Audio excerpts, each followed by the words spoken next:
Police say he shot a 15-year-old, and in about an hour he'll be facing a judge. What led to that shooting in Sharonville? Serving up Southern food again, why Mahogany's was forced to close its doors and how it's open this morning. A live look outside on this Saturday, August 30th. We're tracking showers in the forecast. You're watching Good Morning Tri-State at 8 o'clock.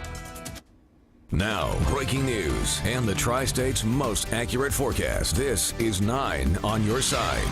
Good Saturday morning, everyone. Thanks for waking up with us. I'm Mario Ramirez. And I'm Chuck Gillespie. Let me be the first, maybe the second, to say Happy Labor Day to you. Yeah, we're this close to Labor Day. We are, but it's the whole weekend. People are just enjoying it and getting in the Labor Day spirit. A lot of travel, people coming to town, people leaving town. Let's take a look at your 9 first morning weather. If this is your day to do some traveling or to enjoy our great city, you're going to enjoy it pretty much dry until much later this afternoon and this evening.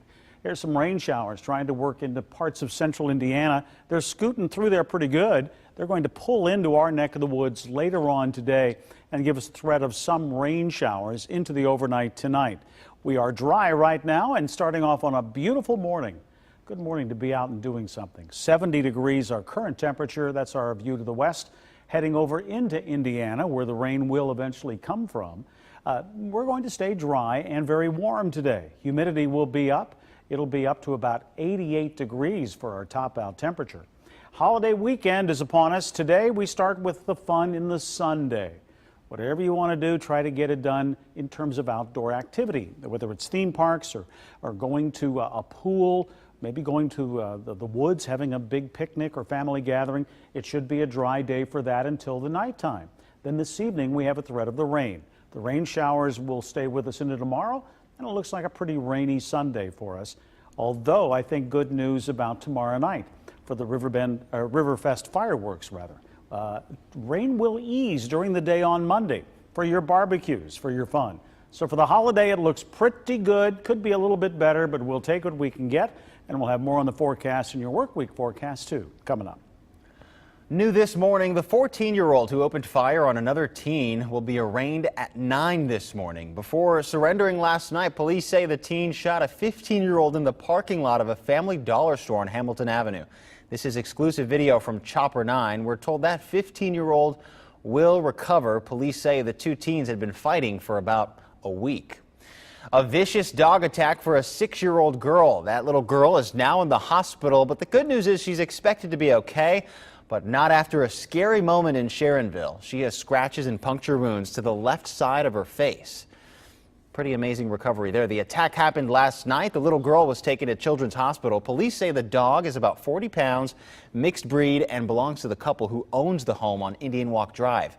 That's in Sharonville, right off Fields Erdel and north of 275. Neighbors there say the girl didn't live at the home and was just visiting. They describe that dog as a guard dog, but say it wasn't really threatening. The girl's injuries are non-life threatening, so more good news there. An embattled restaurant is at the Banks, and it's set to reopen a new chapter this morning. 9 on your side reporter Shannon Kettler live at Mahogany's, where the closed eatery is scheduled to open its doors once again. That's right, Mario. Well, you know, just a few days ago, the state taxation department shut down Mahogany's for failure to pay sales tax as well. Today, the pink close sign that was on these doors is down, and the owner says this restaurant will reopen later this morning.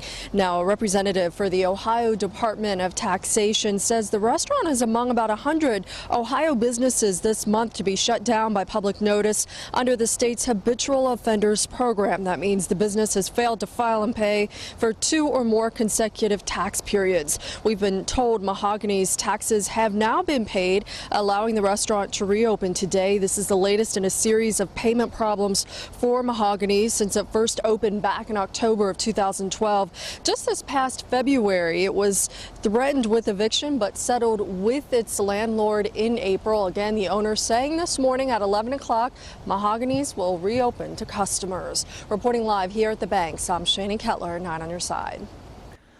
Right now, police are trying to find the man they say killed a 2-year-old boy. Police charged Almond Rainey with murder in 2-year-old Josiah Eve's death. Police knew something wasn't right when the toddler first arrived at Children's Hospital. Doctors were told he had fallen, but they say his injuries looked like they came from something else. If you can help police find this man, you can call Crime Stoppers at 513-352-3040. School officials say the cheerleaders' uniforms at West Claremont High School are becoming a problem. As 9 on Your Side reporter John Genovese shows us, those uniforms are starting to cross a line. It's the first game of the season. Right here! While the rivalry match played out between Amelia and Glen Estee High Schools. Another back and forth, this one involving cheerleaders, other students, parents, and administration about what is and isn't appropriate to wear to class. Kids are going to hate it. I would hate it when I was that age too. West Claremont School District officials say this year they're cracking down on the dress code. Among several requirements, it notes tops should be appropriately sized and long enough to cover the midriff. Bottoms can't be tight or loose fitting and must be no higher than the mid-thigh in length. I think there's a time and place for everything, and at a football game like this, you can probably be a little more lax, but when you're in a scholastic setting, you probably need to wear something that doesn't distract from the academic focus you should have. Cheerleaders got word they can no longer wear their uniforms on game day. Amelia principal Stephanie Walker declined to speak with us on camera, but said one of her main goals this year was to uphold all dress code requirements. The same code, she says, has been in place for years, and all with the goal of protecting her students. Now, we did speak with some parents off camera who were in support of those cheerleaders wearing their uniforms to class. They say if boys can wear theirs, why can't girls do the same? For now, John Genovese, 9 on Your Side. A 15-year-old is behind bars this morning. A student is accused of threatening to bring guns to Talawanda High School. Investigators say the teen was going to bring 2 guns to school yesterday, but someone overheard it and told the school resource officer. Now an investigation at the school is underway. We know firefighters fight fires, but yesterday some were hard at work serving up ice cream. Members of the Cincinnati's new fire recruit class visited Hayes Porter Elementary School. This is in the West End. They were on hand with ice cream and school supplies for kids. The recruits say they're training in the West End and they just wanted to give back to the community. We're not just here for a job, that we care about everybody in the community. Everybody matters, even if they're little. And so we just want them to know that that's why we're here. All of that ice cream and school supplies were donated from community members.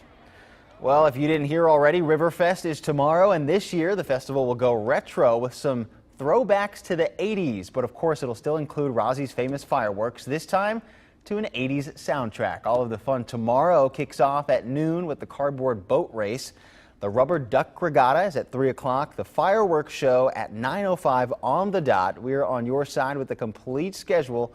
Right now, just head over to WCPO.com. We also have tips for where to park and enjoy a lot of that fun. And if you're planning on going to the Kentucky Symphony tonight, listen up. The concert has been moved indoors at the Notre Dame Academy. That's on Hilton Drive in Park Hills. The concert still at 7:30 tonight. The only thing that has changed is its location, now indoors. All right, the price for national security, exactly how much our country is investing in overseas operations. And fighting a deadly virus, what researchers are about to unleash in just a few days about Ebola.